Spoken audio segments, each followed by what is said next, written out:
promover la sostenibilidad global. Es experta en derribar barreras tecnológicas y construir resiliencia también para las comunidades. También tenemos acá a Juan Manuel Casanueva, CEO y cofundador de Social TIC. Y Juan Manuel dirige Social TIC, ITIC, una organización que impulsa el uso estratégico de tecnologías para el cambio social en América Latina. Su experiencia incluye transparencia, datos abiertos y seguridad digital, y ha trabajado con gobiernos, ONGs y organismos internacionales. Carolyn Book es codirectora de Crisis Ready, profesora en Harvard, es una destacada investigadora en epidemiología que utiliza Big Data y modelos matemáticos para comprender y contener enfermedades infecciosas. Su trabajo integra tecnología de datos móviles y genómicos para apoyar a las poblaciones más vulnerables. Un enorme reto fue dar un resumen de esa extensa bio y toda la experiencia y la capacidad que tienen estos panelistas con su gran experiencia. Así que ahora, para iniciar el panel,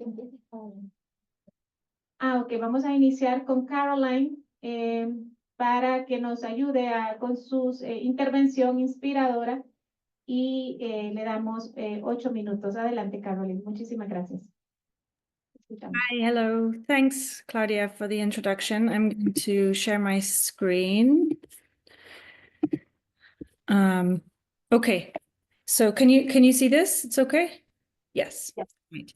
So I'm going to talk a little bit about the experiences that I've had in my group, and then also the experiences we've had with Crisis Ready over the last several years in trying to successfully build out this pipeline from new data streams to implementation.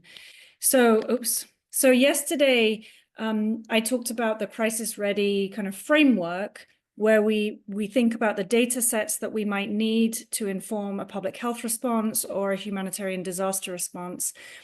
We work on the methods that are needed to analyze that data in a way that's going to be relevant for the stakeholders involved, and specifically for the people on the front lines who need to make a decision. And then we talked about this necessity of translational readiness. So are all of those data and methods funneling into answer the right question in context with contextual awareness and the actors involved who need to use it for a specific use case? And one of the things that has been a barrier to doing this kind of work is not only understanding how the methods should work and what kinds of data might be available, but more importantly and much more time-consumingly is getting all the data sets in place, getting all the data sharing agreements in place, doing the analysis, and being able to do it not just once for an academic paper, but iteratively in the context of a real response to a disaster or an epidemic, or in the context of routine surveillance. So I want to illustrate this issue by talking through one example. I've been working with mobile operators to access their data sets and then to analyze it in the context of epidemic models to make predictions about where diseases might spread next, which we spoke a little bit about yesterday with dengue. And I want to walk through the process that I've had to take over the years to get to that position, and then a little bit about how it's changed since COVID-19. So, for example, let's say we have a public health department in Bangladesh or Pakistan or Mexico or anywhere, and we think that this data set from a mobile operator, and we spoke about mobility data at length yesterday, will be useful to guide their operations. So the academic group in this case, and Taka's group may do the similar thing, we work with the national operator to extract particular data that we think will be helpful. The mobile operator is under national regulations, and the use of their data is subject to those national regulations. Academics have a variety of different types of regulations that they have to follow. Most importantly, the Institutional Review Board, which will determine whether this is an appropriate, safe use of data. And then there's a legal document and a bunch of time spent on a data use agreement that will allow that transaction to occur. Most of the data use agreements that we have used are in context of one data set that is transferred, not an ongoing agreement for routine sharing of data. And that's one thing that can be a barrier. Under the national regulator, almost all mobile phone operators are subject to a Ministry of Telecommunications. So the Ministry of Telecommunications also needs to sign off on this, and that can be very lengthy.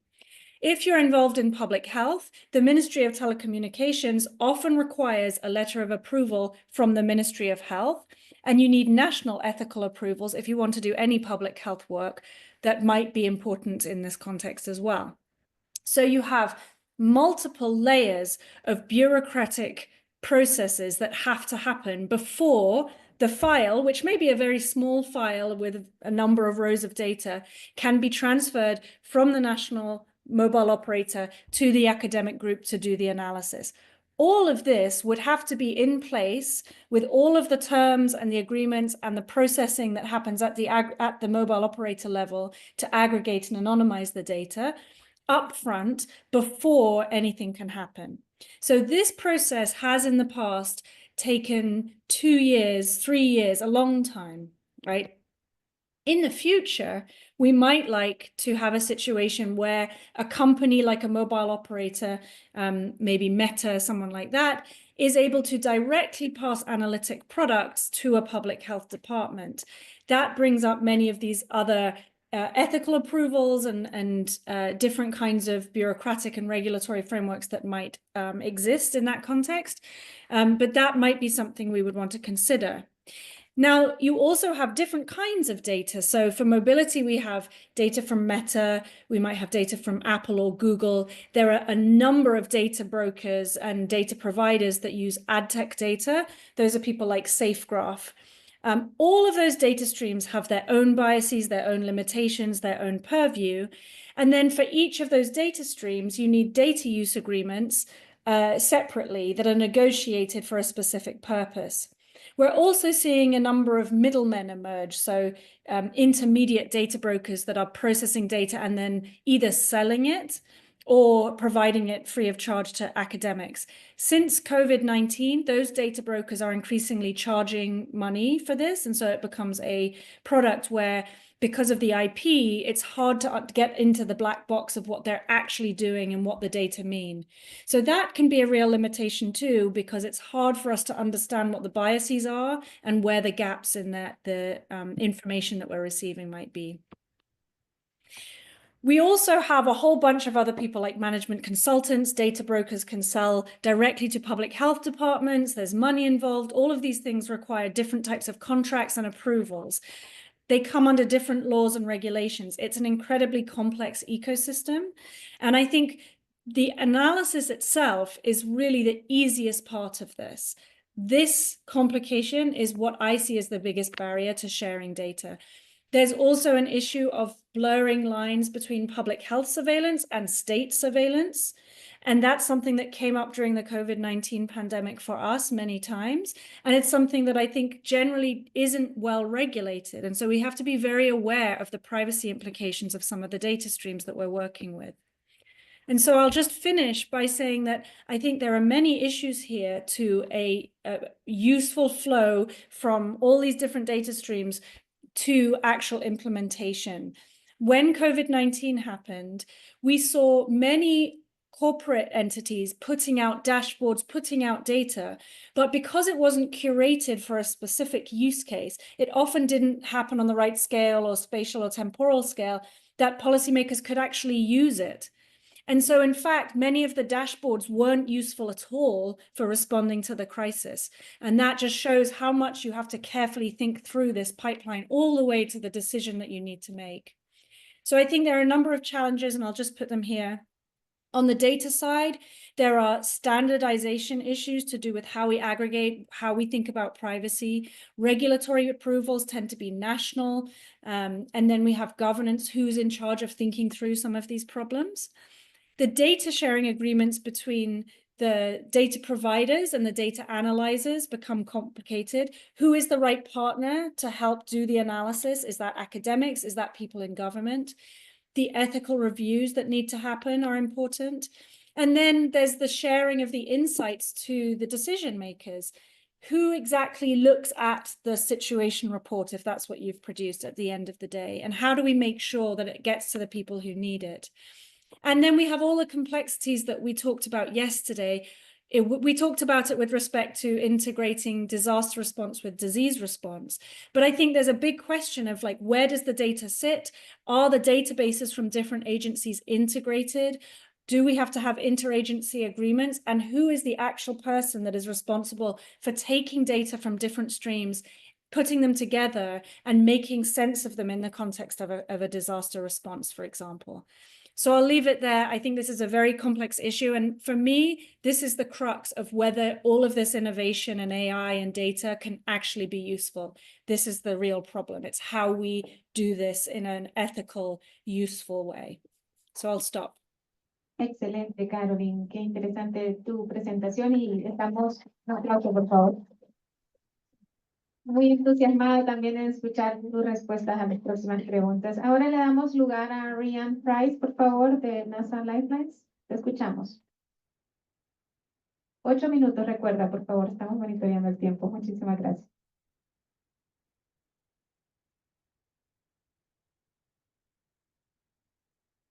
¿Nos escuchas? Great. Thank you so much for having me. Yes, thank you. And I hope to be judicious with my time. Pleased to share some of what we're doing in terms of NASA Lifelines. Many of us realize, and those of you who work closely with satellite data, especially, that there's so much unrealized potential for satellite data specifically to further support humanitarian missions and help us save lives and reduce human suffering. And this is really the premise in which we started NASA Lifelines last year. And what we're doing is really fostering a community of the future using satellite data specifically to improve humanitarian action.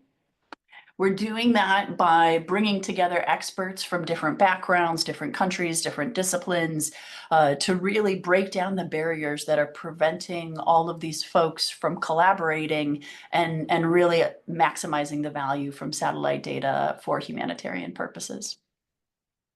Now, our theory of change around community building looks something like this, and this is a pretty busy slide, so bear with me, but the thinking goes that in our first year, we launched these community building programs, and so those are listed underneath. I'm excited to share a little bit more about a couple of those that I think are especially relevant to this community. As a result of launching those community building programs, we want to activate at least 2,000 experts. That's folks who are actively engaged in our programming and participating. And I'm pleased to say we're about halfway there on that goal already. Next, from activating those experts, we want to see new collaborations happening. We want to see better awareness across both the humanitarian actors and stakeholders, but also across the scientists, technologists, researchers involved. And we want to see better data, more fit for purpose data going out in terms of really supporting humanitarian applications. And last but not least, we also want to see more funding specific to this work, the kind of interdisciplinary approaches that are necessary to really unlock use of satellite data. And if we see those kinds of activities, what we believe will happen is that we'll see more humanitarians using Earth science, using satellite data more often and for more purposes. And then we think that because of that use of satellite data, we will see more effective, equitable, and efficient humanitarian action as well. Now, where are we today with this kind of grand community building experiment? Right now, we have 868 active experts within our community. That's across the 5 community building programs that I'll tell you a little bit more about. We're 1 year into a 6-year effort funded by NASA and their Earth Action Team. We have 73% of our community are from underrepresented communities themselves, which is a big goal for us specifically. We've engaged over 50 different humanitarian organizations and as well as over 70 different science, technology, engineering type organizations as well. And we have some really incredible representation in the community from across the world. This is just to give you a sense of the diversity within the community already. Again, we're really pulling from organizations that don't often have a chance to collaborate. And what that means is we bring together these unlikely collaborators, as we like to say, to address the specific challenges that they have that are preventing them from using more satellite data. And so what we're hearing from the community are the challenges here on the left-hand side, that, for instance, humanitarians have an awareness of the data, but don't exactly know what to do with it, even though they're aware of the value of satellite data for what they're trying to work on. There's a lack of access to expertise, and that's actually on both sides. So humanitarians feel like they're lacking access to the earth science expertise and related expertise to unlock use of data. And scientists and researchers feel like they lack access to their humanitarian counterparts that could make their science and their research more impactful. We're also hearing that there's a lack of fit for purpose earth science, that more partnerships need to be brokered, more intentional networking opportunities, more access to funding just across the community. And of course, we're hearing, especially from scientists and researchers, that they want more opportunities for their work to have a direct humanitarian impact, especially among early career scientists and leaders. And so with that in mind, we've architected these community building programs, which you're seeing here on the right, to specifically address these barriers and bring folks together in a meaningful way. So I'm going to talk in my 8 minutes, I'm just going to talk on a couple that are highly relevant. And one is our Earth Science Review Board. This really connects, basically it's like free consulting is how I like to put it. So this allows humanitarians, allows scientists to bring forward ideas, programs that are using satellite data to get unbiased technical advice on it. So if you're a scientist, you can get advice from humanitarians in terms of improving your science, your research, your approach for those contexts. If you are a humanitarian, you can get advice from a panel of experts who perhaps have deep careers in using satellite data on which methods and how you could improve moving forward. And you can see some of the examples here from Catholic Relief Services and Mercy Corps and Human Rights Watch of some of the specific cases we've already reviewed. And we welcome more and more cases. So if you have things, we have a roster of actually, it's over 100 experts right now who are very eager to volunteer their time and share recommendations. This is just a great quote from Mercy Corps in terms of their experience so far with the program and the advice they got back. And then the one other program I really wanted to highlight with the time I have is called our Ready for Impact program. And this is really a kind of incubator program for humanitarians and their partners to be able to improve how they pitch programs that are ready to scale, programs that use satellite data already that are looking for more funding or more resources. And so we did our first cohort of this actually earlier this year in the spring, and had 11 different teams showcasing their work. As a result of that, we've already seen 5 new partnerships brokered. And one of the teams, the Oregon State and Impact team, also unlocked hundreds of thousands of dollars from one of the funders that they've already been awarded in just the 6 months since the pitch showcase. And so you can also see these are just a few examples of what the teams were pitching. We had IRC, we had World Food Program, we had a number of teams from in Latin America, Caribbean as well pitching. And resoundingly had a really positive experience, and all were able to really pressure test their ideas with the community, but also make connections that are going to help them advance what they're doing. And so right now we actually have our call for applications for this next round for Ready for Impact. So an opportunity for all of you there to please do apply. We'd love to see anybody who's interested get involved. Had a great quote from UNICEF as well, just in terms of some of the feedback on the program. And I'll wrap quickly just to say, regardless of your experience with satellite data specifically, there's very likely a place for you in the Lifelines community, given the diversity of things that folks and ways folks are using satellite data for humanitarian purposes. So if you're an AI ML engineer, if you're a spatial epidemiologist, if you're working on the front lines of a crisis, if you're an economist, a journalist, you name it, all of these experts are being activated within our community and providing a lot of value as well. So check out more in terms of our programs. Happy to answer questions in terms of our community building approaches and what's working, what's not. And please do join us. Thank you. Muchísimas gracias. Un aplauso, por favor. De roster y todo ese equipo multidisciplinario. Bueno, ahora vamos a escuchar a Celine Aquín, por favor. ¿Nos da su presentación? No tengo presentación. Perdón. Buenas tardes a todas y todos. Voy a hacer más bien reflexiones sobre las preguntas de este panel, ¿no? Ayer presenté a HOT en dos momentos, entonces no lo voy a volver a presentar, pero muy en breve. HOT, Humanitarian OpenStreetMap Team, es una ONG que existe desde hace 14 años, dedicada a acercar resultados de la ciencia ciudadana, en particular OpenStreetMap, pero no únicamente, a necesidades de la acción pública, en particular la acción de respuesta a emergencia. Eso fue como el tema de inicio de la organización. Desde entonces se ha abierto a más temáticas de prevención y pues de desarrollo urbano, desarrollo territorial sustentables. Entonces, llevamos OpenStreetMap en el nombre, sin embargo, pues no estamos casados, o sea, siempre tenemos un uso reflexivo de OpenStreetMap, fomentamos su uso cuando sabemos que vale la pena, que es útil, pero también otras metodologías, otros enfoques de ciencia ciudadana. Sin embargo, OpenStreetMap es una iniciativa, un proyecto bien interesante para pensar todos esos temas del panel, ¿no? La cuestión de confianza, la cuestión de privacidad, lo colaborativo, el uso y el impacto en general, ¿no?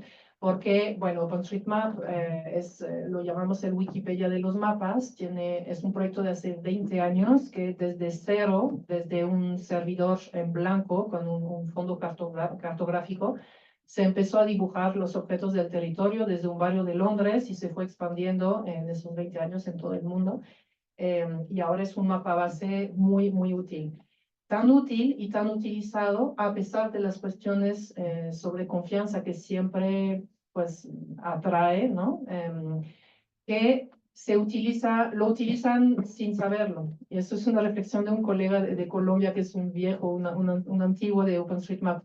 El mayor éxito de OpenStreetMap es que todos lo utilizan y no están conscientes de ello, porque justo gobiernos lo han integrado, muchísimos visores de ciudades y de países lo tienen como fondo cartográfico o como servicio o como paquetes de datos, ¿no? Facebook utiliza OpenStreetMap, Uber, Airbnb, muchísimos servicios, Amazon, ¿no? Para su logística, porque es gratuito y porque muchas veces es mejor que otras cartografías, ¿no?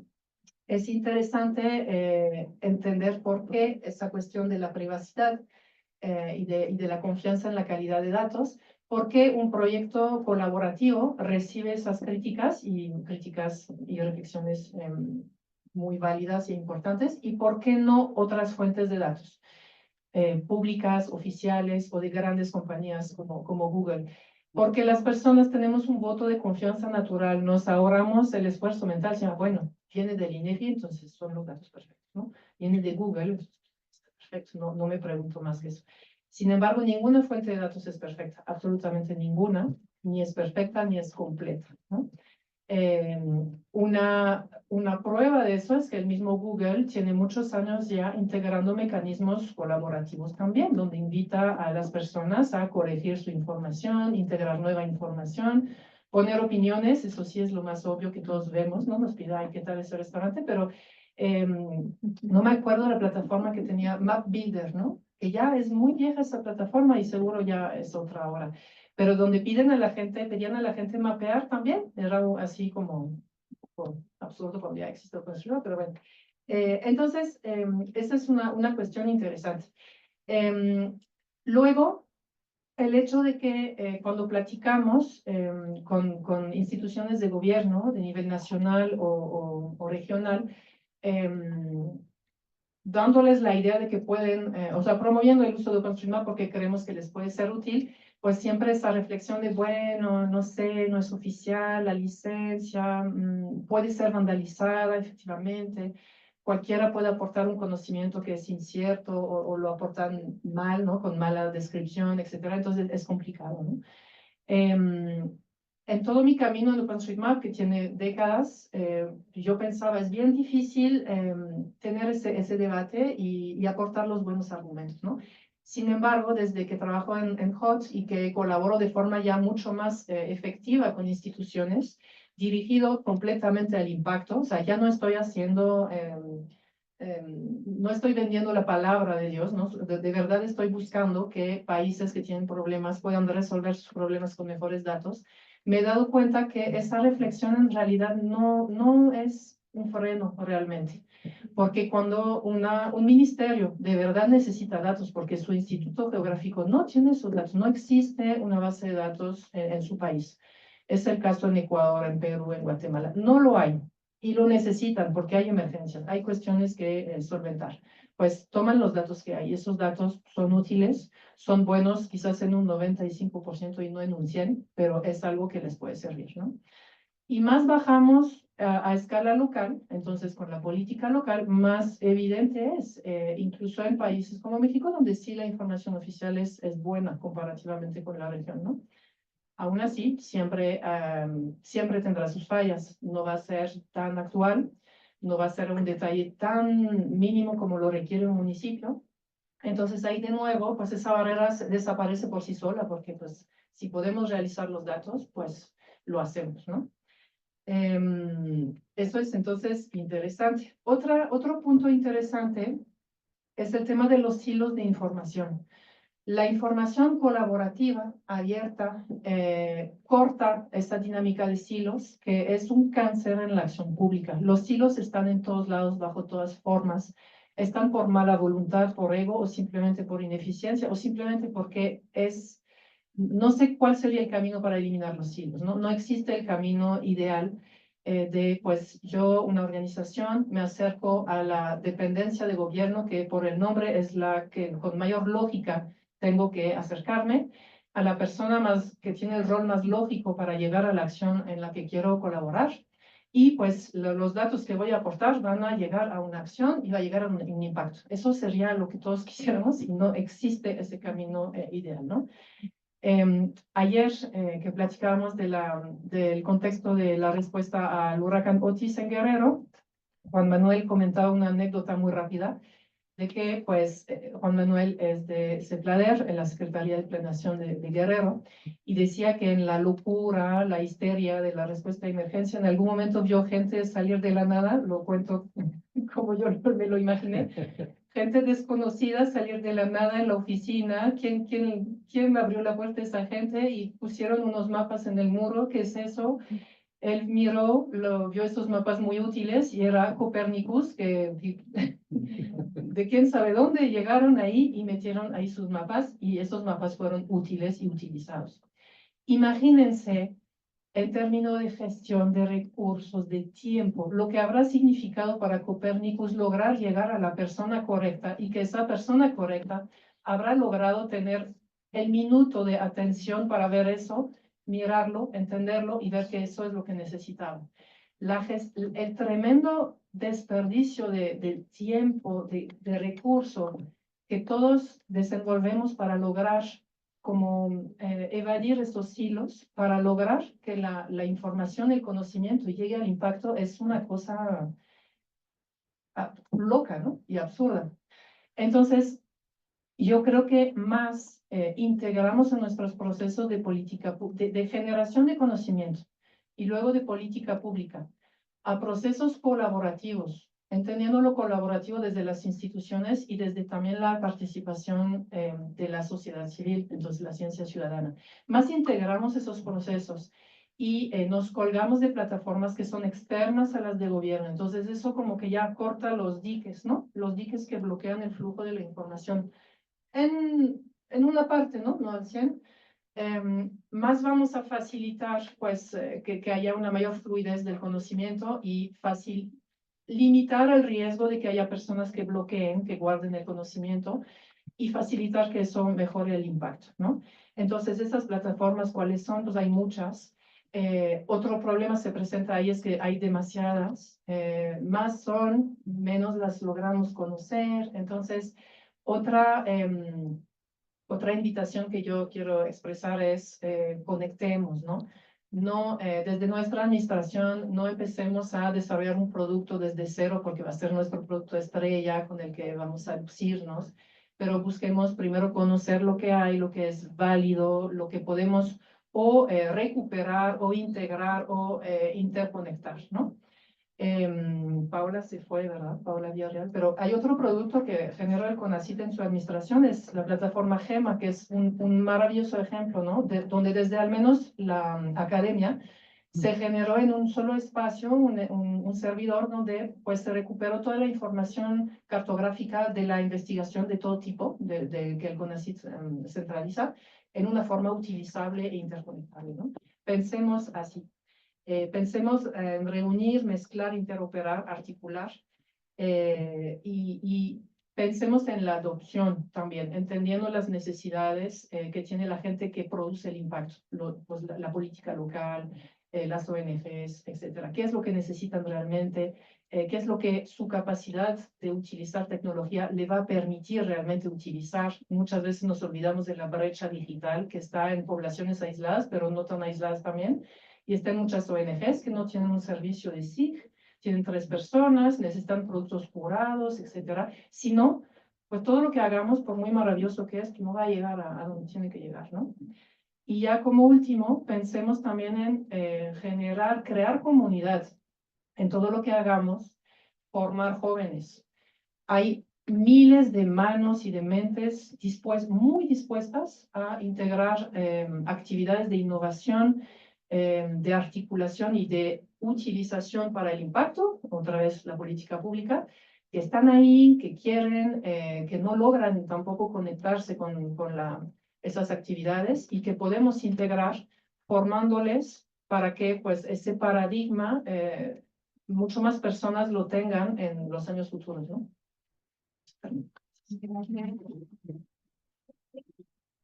Ahora escuchamos a Juan Manuel. Adelante, Juan Manuel. Muchas gracias. Salim me dio la introducción al tema que quería platicar. No voy a decir nada que no conozcan ustedes, pero sí espero que algunas de nuestras experiencias más de generación y verificación de calidad de datos desde esfuerzos comunitarios y estudiantiles puedan ser de utilidad y compartir unas experiencias, ¿no? Yo vengo representando a 2 instituciones. Una es una ONG, Socialtic. Nuestro rol es de formar a grupos que están haciendo cambio social. Trabajamos mucho con activistas, comunidades de base, periodistas en el uso de tecnología. Y ahí vamos al proyecto de escuela de datos.online, donde hacemos alfabetización básica de datos a grupos que no tienen perfiles técnicos. Y también llevo el Centro de Datos, Algoritmos y Social del INTAM, donde involucramos estudiantes, sobre todo aquellos estudiantes de matemáticas aplicadas, ciencia de datos, inteligencia artificial e ingeniería en computación, en proyectos de análisis de datos para impacto social. Entonces, hacemos esos proyectos con ONGs y gobiernos para que no solamente ahí se utilice el talento y el tiempo de jóvenes entusiastas y preparados y preparadas, sino que también se aprendan a manejar proyectos con datos de la vida real, que luego en los espacios académicos no se da del todo. Un antecedente, y hace 2 años que estábamos por aquí también conversando, y hago un shout out y agradecimiento no solamente al admirados en la red por recibirnos, sino también a Andrew por estos espacios que son bien enriquecedores. Les platicaba que originalmente desde Socialtic habíamos trabajado con comunidades para que tuvieran capacidades para generar sus propios datos. Estamos hablando de 2015, 2016, 2017. Platicamos en ese entonces algunas experiencias en contexto de del sismo y de comunidades que están tratando de documentar daños post-sismo en Oaxaca. Y ahí una de las cosas que trabajábamos, bueno, seguimos trabajando, y eso se ha vuelto una necesidad continua, es que las comunidades mismas, son aquellas que están en algún tipo de activismo comunitario, local, o violencia comunitaria o medio ambiente, pues tengan la agencia propia para poder generar datos y poderles dar sentido, ¿no? Visualizarlos, analizarlos, tomar decisiones, etcétera. Y en ese momento pues, tuvimos un proyecto que se llamó Small Data, justamente con ese entusiasmo para documentar casos de comunidades que generan sus propios datos y las utilizan para generar acciones de cambio o de incidencia o de exigencia en diferentes ámbitos locales, pero inclusive hasta nacionales. Algo interesante de esa época hasta la fecha, que por cierto hemos seguido formando múltiples comunidades, grupos de vecinos, comunidades y organizaciones locales, es que algunas herramientas como por ejemplo Kobo, hicimos uno de los principales guías en español de Kobo Toolbox en ese momento, sigue siendo altamente demandado, ¿no? Entonces, una de las cosas que nos sorprende, bueno, ya no nos sorprende, pero sí les digo es que dentro de nuestras búsquedas orgánicas en los sitios web, tanto Escuela de Datos como Sociality, Kobo sigue siendo altamente demandado, ¿no? Y próximamente estaremos ahí haciendo actualizaciones junto con Hot de OpenStreetMap para tener más tutoriales y guías y elementos para aprender a generar mapeo y levantar datos, ¿no? Y aquí lo interesante es que esas capacidades comunitarias, bueno, son procesos complejos que muchas veces requieren ese acompañamiento y requieren no solamente un acompañamiento técnico, sino también un acompañamiento de visión, ¿no? Cómo es que ese dato puede ser tan poderoso y cómo puede generar algún tipo de impacto de acuerdo a las necesidades. Y es bien complicado y no voy a ahondar en esos procesos porque la mayoría de ustedes seguramente ya están en contacto con ellos, pero son esfuerzos que se deben de mantener y priorizar, ¿no? Tienen otro tipo de esfuerzos. Si vamos a la siguiente. La data de calidad microlocal a nivel comunidad sigue siendo extremadamente importante, sigue siendo las grandes ausencias en la mayoría de nuestros países en el sur global y está siendo explotada por otro tipo de actores y muchas veces no necesariamente por los que lo deberían.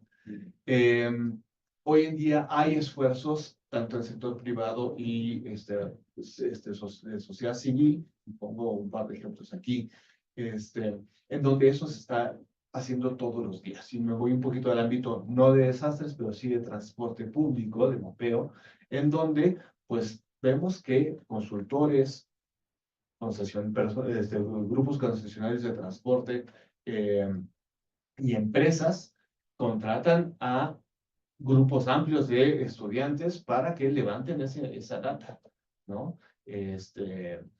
Y también vemos que desde el lado de sociedad civil hay colectivos que se han puesto a mapear junto con ciudades rutas de transporte público, con contextos o condiciones para el transporte, y que muchas veces esos esfuerzos han sido replicados con éxito. Y hago eco aquí de lo derecho a los esfuerzos de los colegas y las colegas de Codeando México con la herramienta MapMap y su código que está ahí abierto en diferentes esfuerzos, ¿no? Y así hay múltiples herramientas, ¿no? Entonces, aquí la reflexión va en que cuando podemos articularnos y hacer ese tipo de mapeos junto con comunidades de base de una manera estructurada y preferiblemente con gobiernos, se pueden generar esos círculos virtuosos, pero lo que muchas veces vemos que es algo constante es que este tipo de dinámicas sí lo están haciendo los privados y generan data de calidad para sus propios fines y lucro,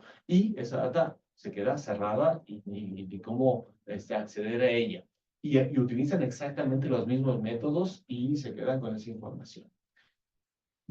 Y si vamos a la siguiente, y por último, aquí les comparto algo que hemos estado haciendo, y disculpen que no no sea todo en contexto de transporte, digo, no sea todo en contexto de desastres, más bien haciendo transporte, pero desde el Centro de Datos, Algoritmos y Sociedad del ITAM, tenemos un proyecto que tiene que ver con algo que ha apasionado a estudiantes, que tiene que ver con el mapeo y el trazado de rutas de transporte público.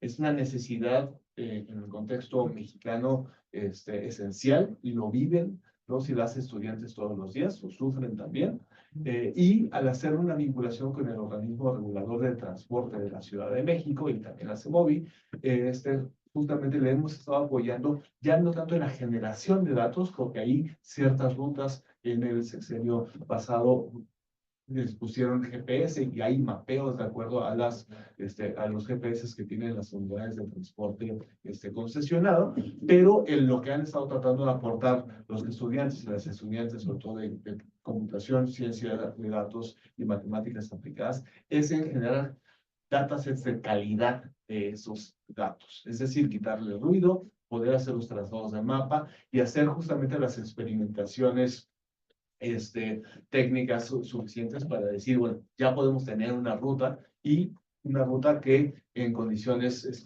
relativamente normales pueden ser utilizadas para generar análisis de confianza tal que se puedan hacer estimaciones tanto de planeación del transporte como otro tipo de elementos mucho más complejos, como por ejemplo sustitución de transporte a electromovilidad o estimaciones de emisiones de contaminantes y de gases de efecto invernadero, etcétera, etcétera, ¿no? Ustedes saben perfectamente eso. Y aquí lo emocionante, y ya con eso voy terminando, ¿no? Es que ese tipo de dinámicas funcionan, entusiasman a estudiantes y tienen un beneficio real en un contexto de escasez técnica dentro de nuestras instituciones públicas. Y ahí siempre tengo que decir total aplauso y reconocimiento a las heroínas y los héroes que muchas veces están solitos y solitas dentro de dependencias públicas con capacidades técnicas y con unas responsabilidades y una carga de trabajo gigante, ¿no? Entonces, este tipo de esfuerzos técnicos para generar calidad de datos, son necesarias, se pueden hacer, se pueden interactuar con esos tipos de grupos, y si hay una mentoría y puntos de contacto sólidos, pueden llegar a buen puerto después de varios esfuerzos. Me hago la pregunta, y con esto termino, ¿por qué estoy hablando de transporte y no de desastres? Porque hemos hecho esa vinculación, y eso que hemos hecho cosas juntos aquí, la mayoría de nosotros y nosotros, ¿no? Entonces, dejo eso como una invitación / provocación a hacer este tipo de vínculos con diferentes grupos técnicos y sociales que estamos ahí en contacto. Muchas gracias. En esta primera intervención, todos los panelistas han resaltado esos esfuerzos colaborativos y sobre todo intersectoriales. Ahora, el reto que les vamos a dar es que en 4 minutos nos puedan apoyar indicándonos desde sus experiencias o desde su visión, ¿cuáles consideran ustedes que son las principales barreras que enfrentan las iniciativas de datos colaborativos? ¿Y cómo pueden superarse para fomentar esa confianza y garantizar la privacidad y la seguridad? Empezamos con Caroline. Adelante, Caroline. 4 minutos. Gracias. So, my opinion is that this is one big data management problem to do with who owns the data, what the incentives are for sharing it openly, and who is responsible for managing and curating those data sets and making sure that they're standardized, putting in place all the data sharing agreements. To me, we have many kinds of data coming from the community, as we've just seen, coming from satellites, coming from all mobile phones, whatever it is. The issue is incentivizing private companies to give access to that data in real time for processing on a continuing basis. And then B, how that data is managed, where it all goes. Is there a cloud database where it all gets managed? How do we make sure it's integrated with all the various government systems? I think this is basically a data management issue, because once you start putting useful information into the hands of decision makers on a regular basis, what we've found in Crisis Ready is that they start expecting that information and integrating it into their own decision-making process. So for me, there's a whole, that it mostly boils down to the incentives for companies to share data in a free, open, safe way, and the data management in the back end to put all of that data into a format that can be delivered to a person in the right context. I think that's my answer. Gracias, Caroline. Rihanna, please.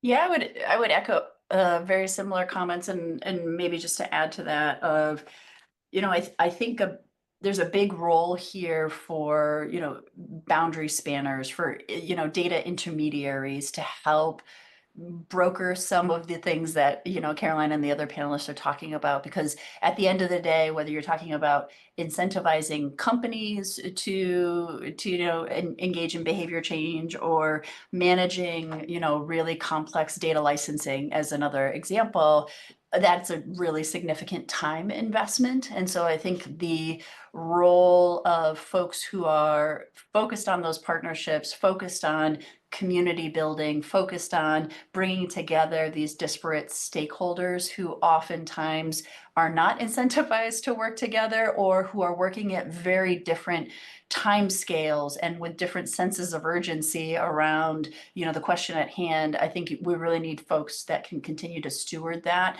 and move that forward. Gracias, Rihanna. Celine, adelante.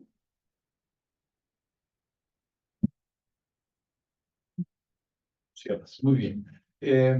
Ah, Primero, a nivel, creo que gobiernos e instituciones nacionales e internacionales, creo que ahí lo que debemos de establecer son un elemento que es clave, que son acuerdos y grupos de trabajos dedicados a intercambiar y a justamente aprovechar datos, interoperabilidad estratégica, pero que muchas veces se detiene por temas tanto de visión, sobre todo en gobierno.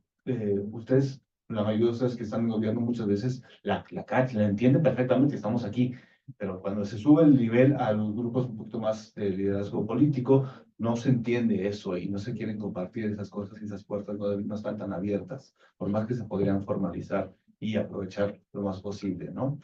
Posiblemente el contexto de desastre se pueden abrir justamente por la necesidad de la emergencia, pero no en el día a día. Entonces se está reaccionando en lugar de previniendo. Y en el ámbito comunitario, yo enfatizaría que se les requieren cultivar comunidades, tanto vamos a estudiantes como también comunidades que puedan llegar a ser sujetas a vulneraciones y víctimas de ciertos desastres, que se puedan ir cultivando para poderlas activar fácilmente. No se pueden activar tan fácilmente, y seguramente alguien tiene más experiencia al respecto dentro de la comunidad de OpenStreetMap.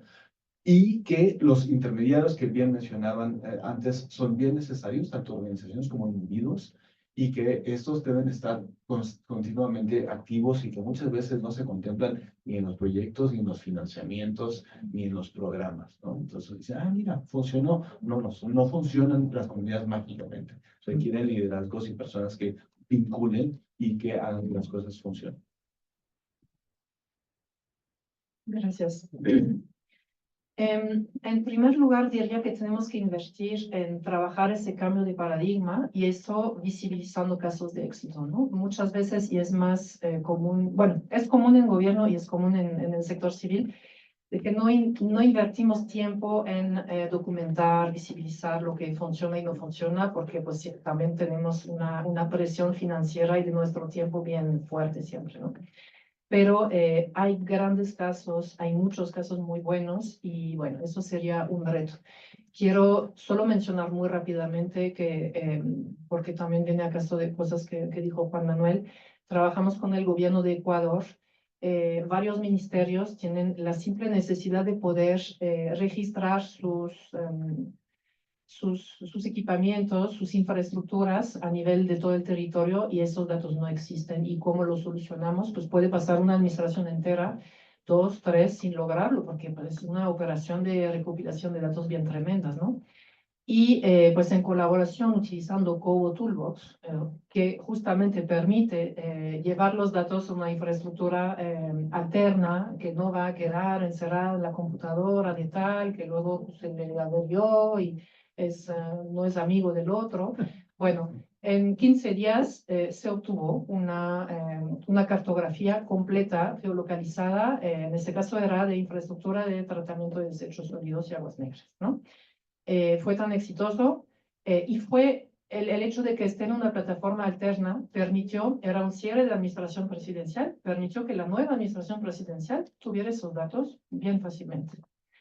Y ese éxito les permite ahora replicar la experiencia para sus equipamientos de educación. Estamos trabajando en eso con ellos. Bueno, eso por una parte. Por otra parte, cultivar comunidad, coincido completamente con eso. Y una manera, creo, de avanzar en esto es trabajar en tiempos fuera de crisis, tiempos valles, ¿no? Si vemos en hora pico, hora valle, así como la movilidad en la ciudad, en crear redes, grandes redes, no trabajar otra vez en silos de, bueno, colaboré con el ITAM, colaboré con la UNAM, no. Trabajar con redes universitarias grandes e incluso conectar esas redes entre sí. Está la red de protección civil que ha construido el Senapred. Está la red UniRed que se mencionaba ayer. Está la red de estudiantes nacionales de geografía, la RENEG, etcétera, etcétera. Y construir en que estas redes estén en contacto, compartan, accedan en conjunto a conocimientos validados y que entonces estén atentos, dispuestos y en eso de cultivar, que los tengamos motivados, informados un poco todo el tiempo, no hacer algo y lo dejamos morir un año, ¿no? Eso no puede ser. Incluso cuando no hay mucho que hacer, hay que cultivar, ¿no? Hay que ir regando este terreno fértil. Esto para gestión de riesgos en especial, que es el tema que nos trae aquí, es bien importante. Con lo de Otis, ayer mencionaba, estamos a un año de Otis, llega John, es un poco diferente el manejo de este huracán y eso nos ha llevado durante muchos meses a no movilizar todas esas universidades que están dispuestas. Ok, llegó otro huracán, aquí estamos. ¿Qué necesidad de análisis cartográficos tienen? Bueno, nada de momento. El cultivar comunidad requiere también dar trabajos interesantes que hacer en momentos donde no necesariamente hay una necesidad inmediata, pero pues los mantenemos activos, informados y siguen creciendo como redes, ¿no? Eso sería mi parte. Gracias. Bueno, como les dije al inicio, iba a ser un panel sumamente enriquecedor. Hemos escuchado las distintas reflexiones sobre ese potencial transformador de los datos colaborativos, los desafíos que enfrentamos y las soluciones innovadoras. Quiero que nos unamos a darle un aplauso a nuestros distinguidos.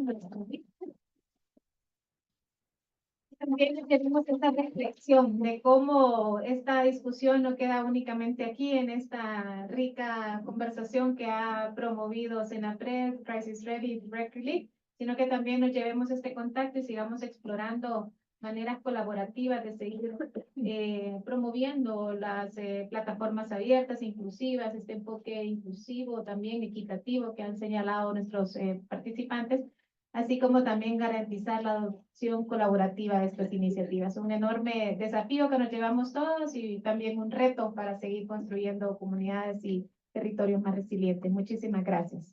Vamos a la negocio.